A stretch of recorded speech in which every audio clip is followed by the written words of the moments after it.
L'article 1751 du Code civil institue au profit du conjoint survivant un droit exclusif au bail.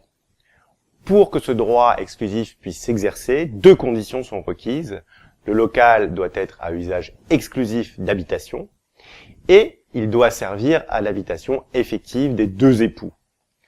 Le conjoint survivant dispose d'un droit exclusif sur le droit au bail, sans partage, et sans que puissent lui être opposées les prétentions d'autres bénéficiaires.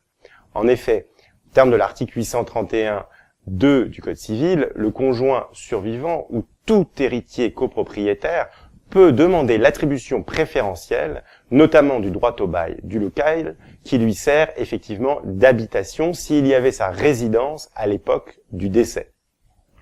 Les dispositions de cet article se trouvent donc écartées dans cette circonstance au profit d'un droit supérieur puisqu'il s'agit d'un droit exclusif.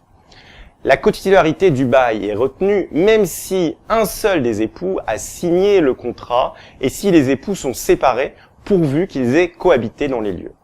Le droit exclusif ne cesse qu'en cas de renonciation expresse du conjoint survivant.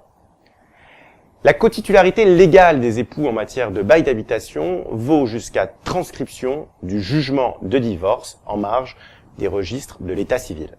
Le conjoint survivant n'est pas évincé de tout droit sur le bail d'habitation, même lorsqu'il ne peut se prévaloir de la cotitularité légale instituée par l'article 1751 du Code civil.